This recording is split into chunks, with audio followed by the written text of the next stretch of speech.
Hi friends, তারপরে সঙ্গে সঙ্গে একটু নাইট ভিডিও তোমাদের সকলকে স্বাগত জানাই ভিডিওতে কাজ করতে। তো গুড মর্নিং। তেরো এখন একটু সকালবেলা আমার রুটি করা হয়ে গেছে আর ভেঙে যাবে করতে। তেরো এখানে কতটা আলু নিয়ে নিয়েছি। তো এগুলো সব ছোটো ছোটো আলু, অনেক চাষের আলু ছিল আগে, সেইগুলো একটু শুকনো হয়ে গেছিলো খোলা। তো সেইগুলো এখন বসে বসে কেটে আর কি ছাড়িয়ে নিয়েছি। তো এইগুলো একটু ভাত দিয়ে নিয়ে আলুগুলো তরকারি করবো। আর সেই জন্য ধুয়ে নিচ্ছি আলুটা ভালো করে, আর একটু ভাত দিয়ে দেবো কড়াই। তো চলো আলুটা ভালো করে ধুয়ে নিই। দেখো অনেকগুলোই আলু, ছোটো ছোটো আলু কাটতে অনেকটাই সময় লেগেছে। তো এগুলো ধুয়ে নিই। আপনার দাদাভাই কী বাজার নিয়ে এসছে তাদের সেটাই তোমার দেখাবো। সেরকম আলুগুলো সব ধুয়ে তুলে নিয়েছে, এদিকে আলুটা সিদ্ধ করতে দেবো। তো ওই জলটা গরম হয়ে গিয়েছে, সেদিকে সিদ্ধ করে দিই, সিদ্ধ হয়ে যাচ্ছে। তো এরকম কী জানো সেটা তোমাদের দেখিয়ে দিই। তো এরকম তো এখানে এনেছি সকালবেলায় চিকেন। তো চলো চিকেনটা ভালো করে ধুয়ে নিই। এরকম চিকেনটা ভালো করে ধুয়ে নেবো। এখন ভালো করে ধুয়ে নেবো যাতে পাখনা টাখনা কিছু না থাকে। তো চলো ভালো করে চিকেনটা ধোয়া হয়ে যাচ্ছে। তো এদিকে এরকম মেয়ে পড়তে চলে যাচ্ছে। তো এরকম তো সকাল থেকেই তো মেঘলা আকাশ। এটা হচ্ছে আগের রবিবারের ভিডিও। তো এরকম মেয়ে সকালে পড়তে আসছিল, যে ইনি এখন ঘুমের থেকে উঠেছেন। তো এরকম এখানে এখন মেয়ে পড়তে দিতে গেছিলাম। সেখান আমি দিতে যাইনি আর কি, নিতে গেছিলাম। তো পড়ার থেকে এনে আর কি রান্না বসাচ্ছি। সেরকম পড়ার থেকে বাড়ি নিয়ে এসেছি, এনে আর কি এখানে আমি এখন চিকেনটা বসাবো। আর চিকেনটা পুরো মাখিয়েটাকে একদম রেডি করে রেখে আমি আর কি দিচ্ছিলাম। সমস্ত কিছু মশলাপাতি কেটে ফুটে সমস্ত কিছু গুছিয়ে রেখে তাই দিচ্ছিলাম। তো এসে এখন একদিকে আলু ভাজি দিয়েছি আর একদিকে আর কি চিকেনটা বসিয়ে দেবো। সেরকম চলো চিকেনটা বসিয়ে দিই। এখানে আমি তেজপাতা আর কি খুঁজছিলাম, সেরকম তেজপাতা নিয়ে নিলাম। এটা ধুয়ে আর কি দিয়ে দিলাম ফোড়নে। আর দেখো পেঁয়াজটা দিয়ে দিচ্ছি, পেঁয়াজটা ভাজতে দিয়ে দিলাম। চলো পেঁয়াজটা ভালো করে লাল লাল করে ভাজা হোক, তারপরে চিকেনটাকে দেবো। এটাকে চিকেনটা পুরো মাখিয়ে রেখে একদম গুছিয়ে সুন্দর করে তৈরি দিচ্ছিলাম। এরকম তো চিকেনটা ভালো করে দেবো। তো তখন পেঁয়াজটা আর কি ভালো করে আমি ভেজে নিচ্ছি। পেঁয়াজটা ভাজা হয়ে গেছে। তো এরকম আজকে মাংসটা দিয়েছিলাম, তো মনে হচ্ছিলো যেন চিকেন কষে তেল ছাড়িনি এরকম একটা ব্যাপার, কিন্তু না, লাস্টে যেটা হলো সেটা তুই দেখার মতন চিকেন। তো চলো কষিয়ে নিচ্ছি এখন ভালো করে চিকেনটা। তো চিকেনটা ভালো করে কষিয়ে নিই। তো রবিবার মানেই তো চিকেন। তো চলো এবার চিকেনটা পুরো হয়ে গেছে কষানো। তো এবার ভাজা আলুগুলো আমি দিয়ে দেবো, দিয়ে একটু চাপা দিয়ে দেবো। তো চলো ভাজা আলুগুলো এবার দিয়ে নিই। এরকম আলু ভাজাগুলো দিয়ে দিচ্ছি, মানে আলুটা পুরো হয়েই গিয়েছে, আর একটু পরে দিলেও ভালো হতো।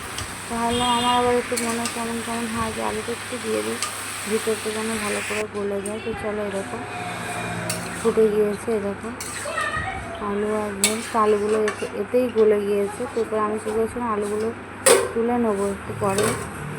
এরকম ফুটছে। তো এদিকে মেয়ের এসেছিলো তো কষা চিকেন নেবে বলে। তো চলো ওদেরকে একটু চিকেন কষা দেবো। তো এরকম এদিকে আমার চিকেনও রেডি। দেখো পুরো লাল লাল চিকেন। একটু আজকে ঝোল ঝোল করেছি, আর কারণ হচ্ছে শুকনো চিকেনটা ঠিক খেতে পারি না, একটু ঝোল হলেই ভালো লাগে। তো চলো এবার ভাত টাত নিয়ে বলবো সংসারে। এরকম ঘর টর মুছে চলে এসেছি ভাত নিয়ে। আর ওদিকে মেশিনে দিয়েছিলাম জামা কাপড় কেচে আর কি, সেইগুলো আর কি আমি নিজে হাতে তারপরে মেশিনে দিয়েছিলাম জাস্ট ড্রাই করে নেওয়ার জন্য। তো দেখো এখানে আমি দাদা করে দিয়ে দিয়েছি। এই দেখো তারপর এখানে বড় মেয়েকে ওনাকে ডাকছি, উনি আসে না। ওনার এখন আবার কী হচ্ছে ওই জন্য খাবার জন্য ডাকলেই সমস্যা। তো এরকম এখানে গিলেটা নিয়ে নিয়েছি, আমার মতো গিলেটা কার কার প্রিয় জানিও। তো এরকম এখানে নিয়েছি এই যে 3-4 পিস মতো মাংস। তো এইটা সবটা আমার না, আমার ছোটো মেয়ে আর আমি দুজনা খাবো এই খাবারটা। এরকম আমি আরও এক থালাতেই খেয়ে নিই। তো চলো ওকে খাইয়ে দিই। এরকম নিয়ে নিয়েছি পেঁয়াজ আর কুটি লেবু। এরকম এসছে এবার। এরকম ভাত দিলি খাবার, হাড় খাচ্ছে। ও মোটামুটি কষা চিকেন দিলে 1-2 পিস খাবে, আর ভাতের পাতে খেতে গেলে ওর যত সময় হাতে পায়ে রং মেখেছে, তাই একটু হাঁকাতারা দিই, কী করবো।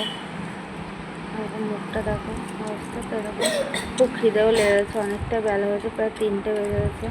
তো এরকম আস্তে আস্তে খাইয়ে দিলাম ওকে, খাওয়াচ্ছি। তো বেশিক্ষণ ধৈর্য নেই বসে খাওয়ার, একটু পরে উঠে পালাবে, 2-4 গাল খেতে না খেতেই উঠে পালাবে।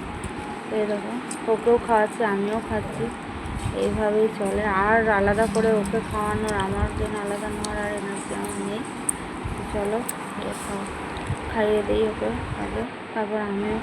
ওই তো দেখো ও খেয়েও দিয়েছি, 2 গাল খেয়ে এবার পালিয়েছে। এবার আমি খেয়ে নিচ্ছি। চলো চিকেনটাও কী বলবো, সত্যি খুব ভালো হয়েছে একটা ভিতরে। এবার চলো চিকেনটা, তো ভাতগুলো খেয়ে নিই ভালো করে। এখনও খেয়ে এখনও কাজ শেষ হয়নি, এখনও জামা কাপড়গুলোকে বার করবো, তারপরে মেলা যায় সেটাও দেখবো। সেই দেখো 2 গাল খেয়ে পালিয়ে চলে গেল। বললাম না 2 গাল খেয়েই পালাবে, এতেও চলে গেছে। তো দেখো আমি খেয়ে নিচ্ছি। তো গালে হাড় পড়েছে,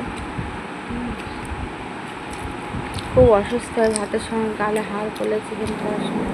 তো চলো আমার খাওয়া দাওয়া প্রায় শেষ, এইরকম প্রায় শেষ।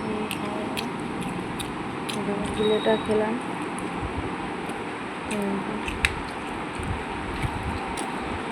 তো সবাই খাওয়া দাওয়া প্রায় কমপ্লিট, আমি আর আমার বড় মেয়ে বসে খাচ্ছিলাম লাস্টে।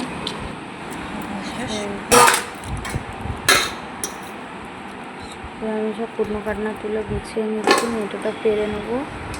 এটা পেরে নিয়ে এই দেখো বাইরে এখনও কেমন জল হচ্ছে, এই দেখো পুরো উঠোন জলে জল। আর জামা কাপড়গুলো একবার বাইরে দিচ্ছি, জল ধরে যাচ্ছে, আবার ভিজেও যাচ্ছে। তো এই দেখো। তো চলো আমার জামা কাপড়গুলো মেশিন থেকে এবার বার করে নিই, দেখি কী অবস্থা, মেলা যায় কি কোথাও। এটা এখন মেলবো না, পরে মেলবো। ভাবছিলাম ফাঁকায় দেবো, কিন্তু না, বৃষ্টি তো পড়ছে, মেলবো তুলবো। এখন ঘুম পাচ্ছে, এবার আমি এগুলো বার করে রেখে আমি ঘুমিয়ে পড়বো। তো চলো আমি মেশিনের দিকে যাবো, জামা কাপড়গুলো এখন বার করে নেবো। তো চলো হাতটা ধুয়ে নিলাম, হাত ধোয়া কমপ্লিট। তো চলো মেশিনের জামা কাপড়গুলো কী হলো বার করে নিই। চলে গেছি মেশিনের কাছে।